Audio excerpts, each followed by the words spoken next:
Oh, I'm Jacob and this is the Prepper's Bunker Outdoors. What I'd like to talk to you about today is Warbelts.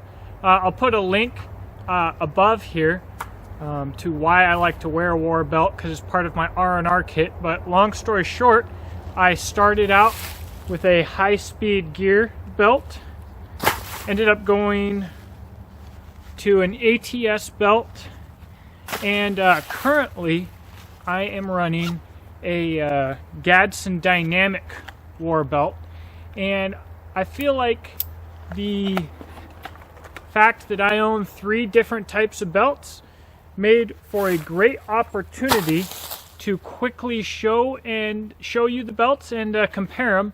So that's exactly what we're going to do today. Alright, so my first belt was this HighSpeedGear belt. And the only reason that I ever switched away from it was because I felt it was a little bit small. I believe it's a medium at 30.5 inches. And it just didn't quite have the coverage that I was hoping for. Out of these 3 belts, this belt does stand out as it has the most, kind of the most support if you were going to carry a lot of weight. And probably the nicest fit and finish. I mean, the belt is just perfect. But like I said, it's a little bit small, so I ended up setting it up for my wife, who loves it, and I got myself an ATS belt. The ATS belt is lighter weight. Out of these 3 belts, the fit and finish is probably the worst. It's really just not as pretty as the other 2 belts, and this material, unlike the other 2, instead of being a little bit sticky or tacky, is kind of slippery. I'm going to talk about all 3 of these belts in comparison to each other once I get done going through them. But great belt, but I ended up wanting something smaller and lighter. I ran into Andy Huffman of Gadsden Dynamics, and this is his Warbelt. And check it out here. When it comes to fit and finish, it's about in between the HighSpeedGear and the ATS. It's nice, but not necessarily perfect. And when it comes to fit and finish, I'm going to talk about that more in just a second, because I don't want you to get the wrong impression. It is tacky, a lot like the HighSpeedGear. It's the smallest of the 3 belts and the lightest weight for sure.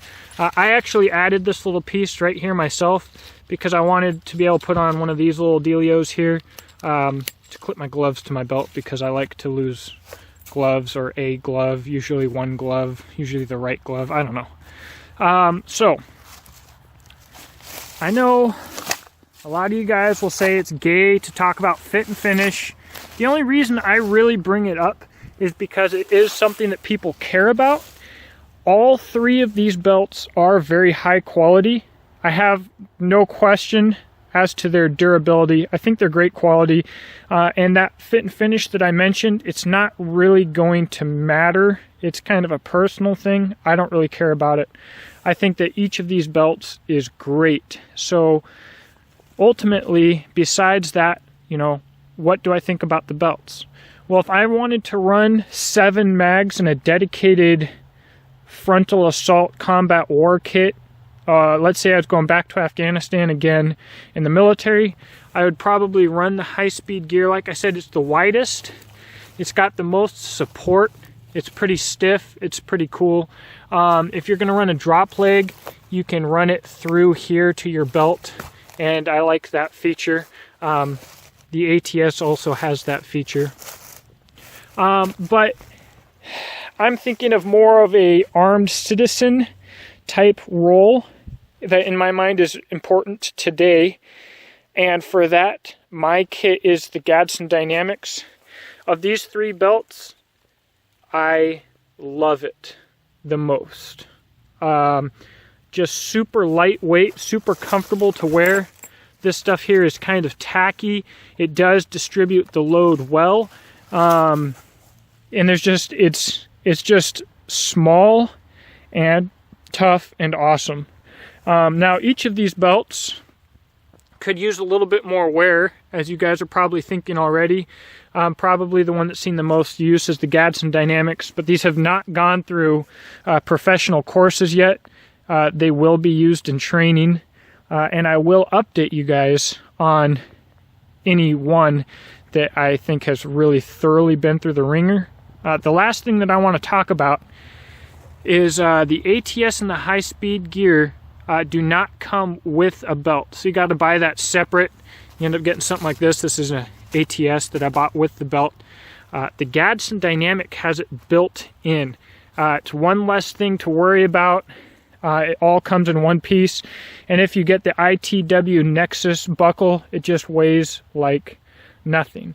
Now, the downside to that, you don't have the pass-through slots to attach drop leg stuff. That's really not going to matter for most people. If you do want to run a drop leg, there's other ways to do it. So that's something worth mentioning, but not really a big deal to me. And ultimately, actually what it means is that the Gadsden Dynamics is not only the smallest, the lightest weight, the most concealable, but it's also by far the most affordable. It's from the smallest company. Gadsden Dynamics is a really small company, and I don't know how they make their stuff so affordably, but you can get this belt with the ITW Nexus buckle, I believe around $40 or $50. I'm gonna double check that, and I'm gonna put the stats right here on cost between the HighSpeedGear, the ATS, and the Gadsden Dynamics. But the Gadsden Dynamics, when you consider that the belt is built in, is by far the most affordable, and as a civilian, by a large degree, the one that I prefer the most. So this is just a quick comparison. Once we get more dirt time with them, I'll update you guys. I don't know. The ATS is a good belt. I don't know that it's going to see a lot of dirt time. It might end up being kind of an extra belt. And I don't know. I'm hoping to get my wife into some training this coming spring. I don't know how much we'll actually get her to do. But and that belt is not set up how it's going to be set up ultimately. It's kind of set up cheap right now. I'll upgrade her on the stuff on it if she comes out and uses it. So there you guys go. I'll put links to where you can find each of these belts. I'll put it right up on the screen. We'll go HighSpeedGear, ATS, Gadsden Dynamics. You also have their information in the description box below.